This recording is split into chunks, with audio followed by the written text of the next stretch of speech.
News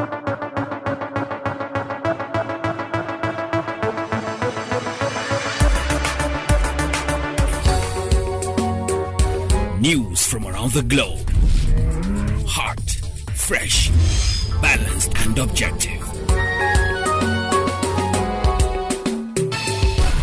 On Unity. Hello and welcome to News Hour on Unity TV. Today is Monday, the 17th of April 2023 and is equivalent to 26th of Ramadan, 1444 after Hijrah. The headlines. Why will nullified Binani's declaration as Adamawa governor-elect takes INEC? Borrowing OPX rejects IMF's tax increase call. And on the foreign scene, 20 people shot at Alabama birthday party. And in sports, Arsenal's title hopes dim after 2-2 draw with West Ham. And those were the headlines, and for details and more of the stories, I am Rukayat Sani Ibrahim. The Independent National Electoral Commission INEC has declared as null and void the purported declaration of the All Progressives Congress APC governorship candidate in Adamawa State, Aisha Dahiru Binani, by the State Resident Electoral Commissioner REC as duly elected. According to the Commission, the REC has no such powers as only the returning officer for the election is constitutionally mandated to make returns. Besides, the Commission said the election had not been concluded when the said illegal declaration was made consequently. INEC has summoned the REC and all other officials involved in the incident to its headquarters in Abuja. National Commissioner in charge of Information and Voter Education at the Commission, Mr. Festus Okoye, confirmed the development in Sunday afternoon and promised to provide further details on the matter. The returning officer of Kebbi State Supplementary Governorship post, Professor Yusuf Saidu, has declared Dr. Nasser Idris winner and Governor-elect of Kebbi State. Idris polled 409,225 to defeat his opponent from the opposition People's Democratic Party, General Aminu Bande, who polled 360,944. Meanwhile, all party agents have signed the result without objections.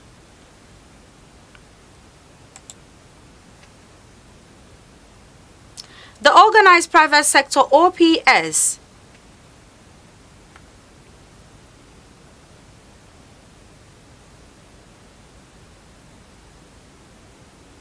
The organized private sector OPS has rejected a recent call by the International Monetary Fund IMF on the federal government to increase taxes in order to reduce borrowing.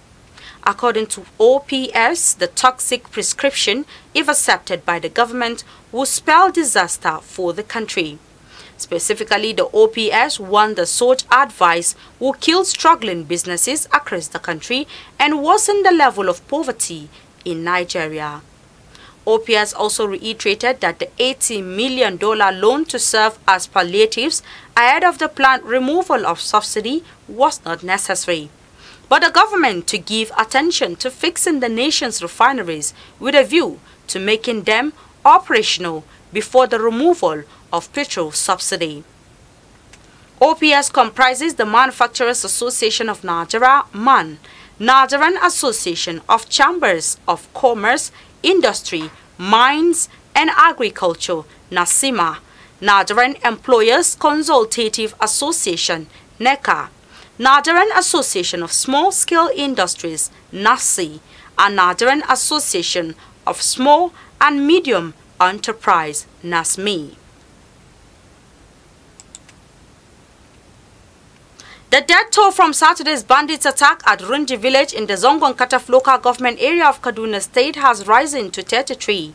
Chairman of the council, Francis Sani, made the disclosure yesterday, adding that over 40 houses were burned by the attackers, while 7 persons sustained injuries and are presently receiving treatment at the hospital. This came as the 33 victims of the attack have been given a mass burial amidst tears by relatives and members of the community who gathered to witness the funeral service. The residents call on the security agencies and the government to urgently stop the lingering insecurity in the southern part of Kaduna before they are completely wiped out. It was gathered that the vigilantes in the communities attempted to engage the attackers, but they were subdued. The military task force was said to have subsequently intervened and repelled the bandits. State Commissioner for Internal Security and Home Affairs Samuel Aruwan spoke on the incident yesterday but did not state the casualty figure. And on the foreign scene at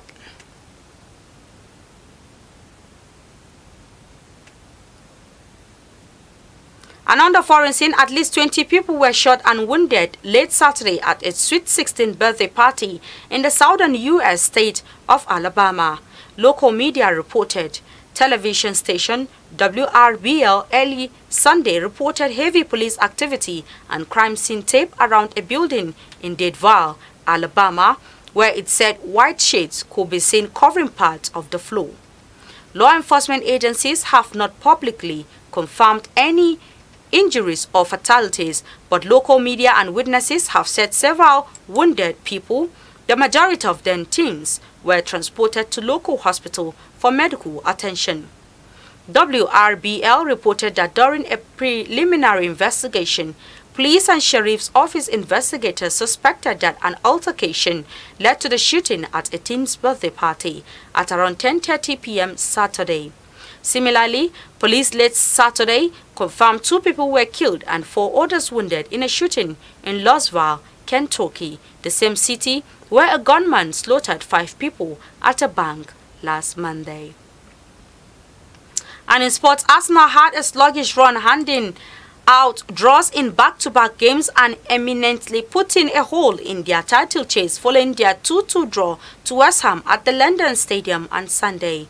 Gabriel Jesus stepped in, gave the away side the lead in the 7th minute, and Martin Odegaard doubled it 3 minutes after a penalty goal from Said Ben Rahman put the Hammers back in the game after 33 minutes, and Arsenal was also handed a spot kick, but Bukayo Saka missed the chance to go 2 up.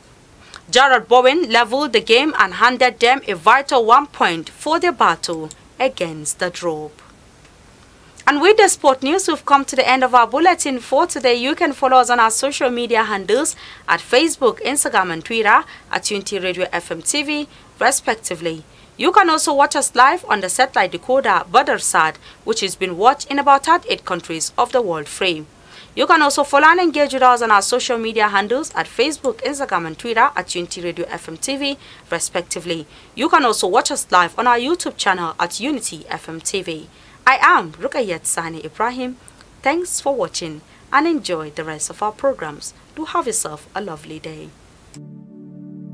I was the head boy in my primary school, senior prefect and best graduating student in my secondary school, but drug abuse almost ruined my life. I was on an average of 2 grams of cocaine per day. I was taking 8 ampoules of pentazosine daily. European shisha, cocaine. I became a user, a dealer and a gangster. I saw other users drowning. I knew I didn't want to be like them, but I was already trapped. My family disowned me. My employment was terminated. I sold my car, sold my house. I'll go out well-dressed and return shoeless, shirtless in exchange for drugs. I was seeing things that were not real, and I once stabbed myself because I felt something crawling under my skin. I contacted NDLEA and started therapy. I spent 3 months in therapy. I spent 8 months. It's easy to relapse, but your mind has to be stronger than the cravings. Drugs does not love you. You are not the one using drugs. Drugs are the one using you. Say no to drug abuse. Unity.